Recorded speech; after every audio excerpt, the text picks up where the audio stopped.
Mr. B. And welcome back to Nighttime. Just like to remind everybody that if you want to clean up Westchester, you're going to have to do it on your own now because that was last Saturday for the Clean Up Westchester project. But thanks to everybody that participated. I guess it was a blockbuster success.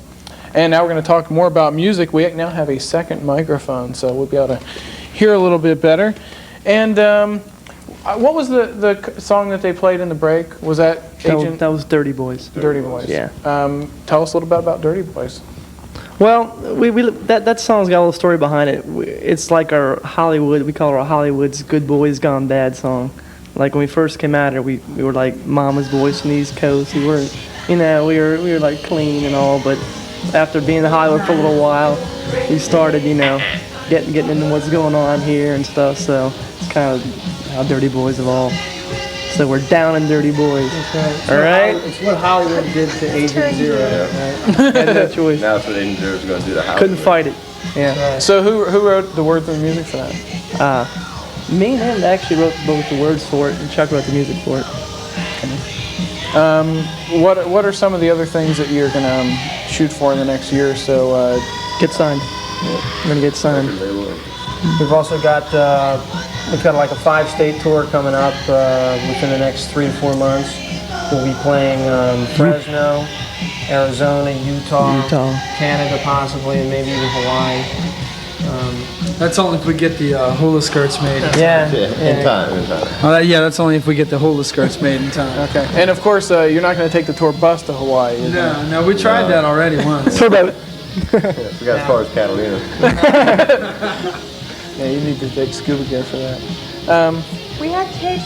Whoever calls in will get a free demo tape from Agent Zero. So if you have any questions, feel free to call and ask them. It's got 3 songs on it. Also, if you want a free demo tape, you can send $1,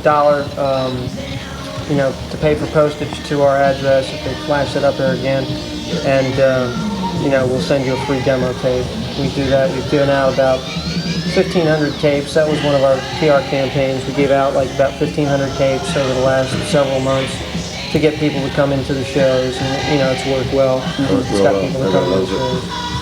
Do you guys, who's working on your promotions and management? Who's taking care of that? Basically all of us. All of us. We've got a couple outside people helping us that are like, we're in the studio right now, as a matter of fact, making a real good quality tape.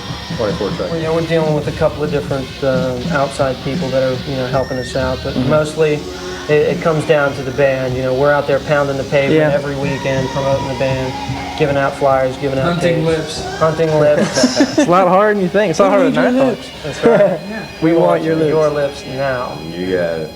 Yeah. That could be a cry for males everywhere, actually.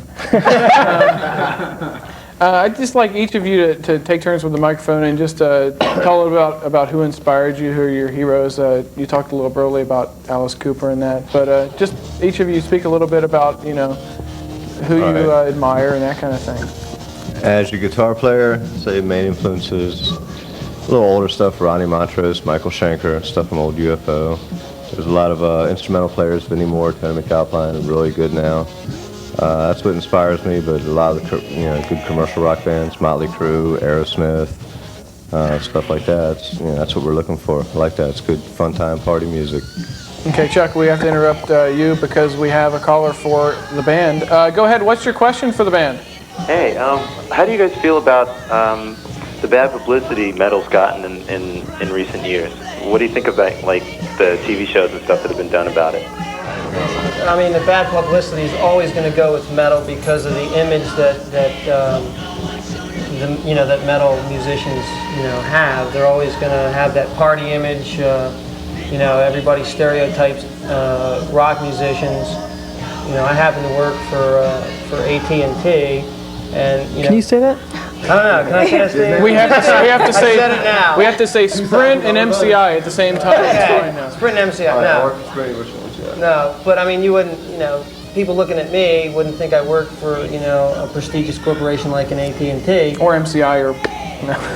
But that's just the stereotype that rock musicians get. They think everybody is drug addicts, and I think that's the problem. I don't think it's the bad publicity is the problem. I think it's the reporters and the people that are looking for the bad publicity is the problem, because there's a lot of Yeah, see, I mean, you know, everybody's got tattoos. All the rock musicians have tattoos. Don't let this happen to you.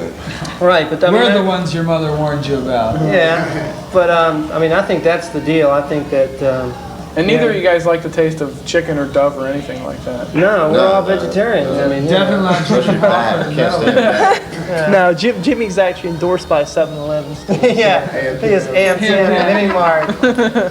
No, but that's the deal with the bad publicity. It's always going to be there because of, you know, a few of the, you know, I wouldn't say bad apples, but a few of the bad publicity things that happen. You can say bad apples. Bad apples. Do you think there's anything you can do to change it? Is there any, I mean, aside from changing your image, is there any way, like, you think you can promote a better image of the whole metal scene in general?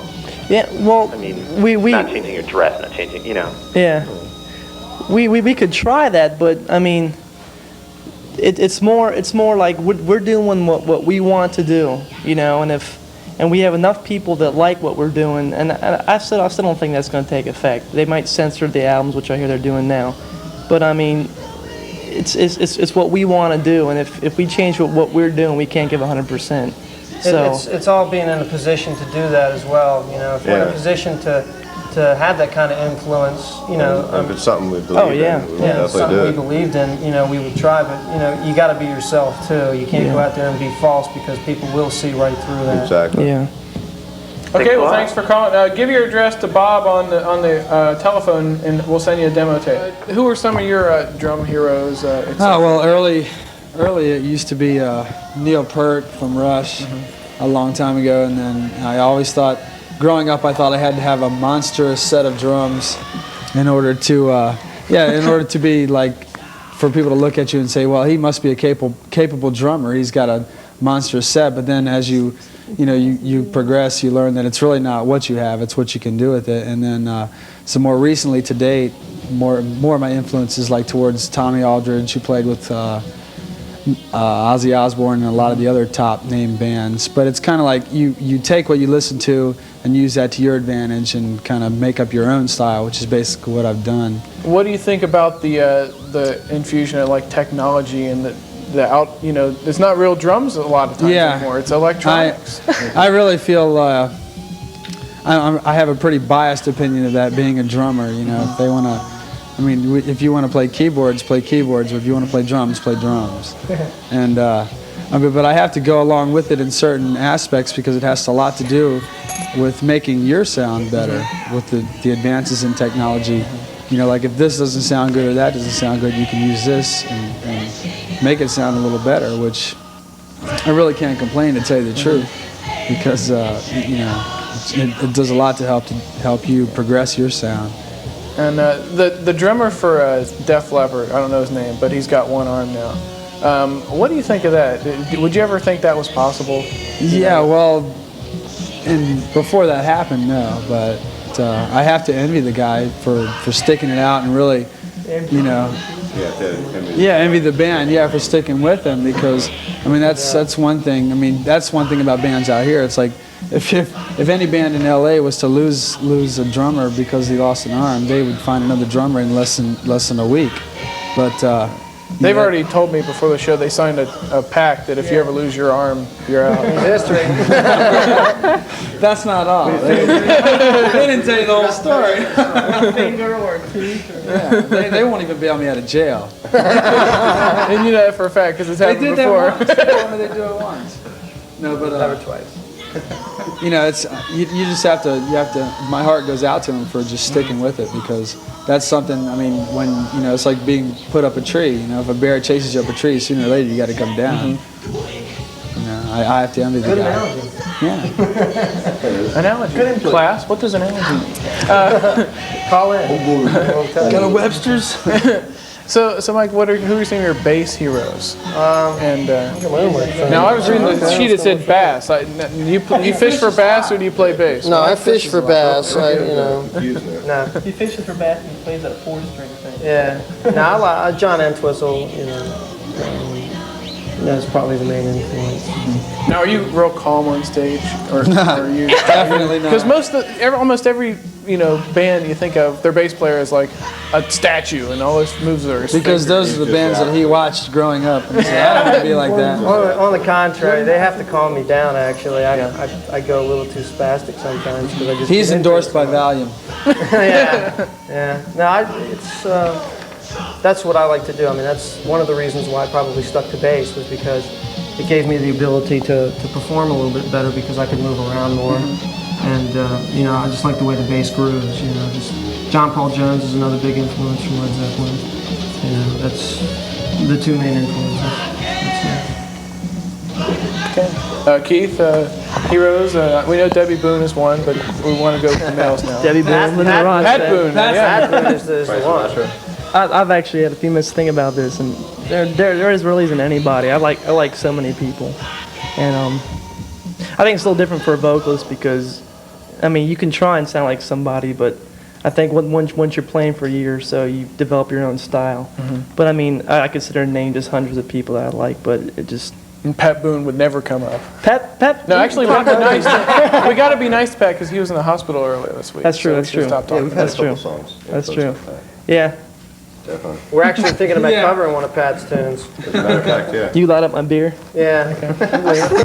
Well, guys, thanks for coming on. Yeah. We appreciate it. If we could put up the dates one more time, there's your address. Yeah, call in and you can call us and we'll send you a demo tape or send a buck for postage and we'll send you a tape in the mail. Or tickets. Or tickets to the show.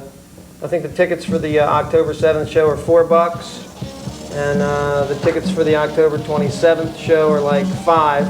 Whatever you want, call it, we'll send it. Yeah, we'll send it in.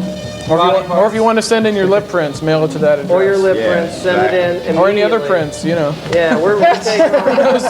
We've gotten a couple other prints, but we can't mention those on this station. Okay, well, thanks a lot for coming on, and good luck. Thank you. And Thanks for having us. in a couple years, you guys can come back and That would be a lot of fun. bring all the equipment out and play some You got it. tunes for us. Now we're Right now, I'm sorry. I said, now we're talking. Okay. Right now, it's the top 10 videos. 10 Cyborg. Number 9 is January. This is Man. for the folks out there that can't can't read. We'll read, read them for you. 8 is Fletch Lives. Number 7, and I want to know this question: where is Heather's ring? So I can try it on. Crackerjack, John. Crackerjack. She wants to know. We all want to know, The world wants to know. Inquiring minds want to know. and I want to try it on. Can I say it's in the mail? No. Okay. Okay. Checks in the mail, Heather. Heather's looking very happy. Bill and John. Ted's Excellent Adventures, number 6. Number 5 is Jackknife. What was in Jackknife? Robert De Niro. Vietnam Blow Up the World movie. I missed it. Number 40 is Her Alibi. Number Tom 3 Selleck. is Beaches. Number 2 is Cousins. And number Rain 1 Man. is Rain What is Man. it, like third week in a row? Something like that. And we actually have a film clip from Rain do. Man. It's a scene from the movie. Video Cafe providing the top 10 and the winner of the trivia question. 461-0192. How did you know my phone number? How'd you know that? I said read the telephone book last night. You memorized the whole book? No. You start from the beginning? Yeah. How far'd you get? G. G? G. Godsake. William Marshall Godsake. Rain Man. That's good, Ray. Yeah. I like that. Yeah. Rated Okay. R. And again, Video Cafe providing the 2 free rentals, the top 10 list, the clip from Rain Man. Give them a call.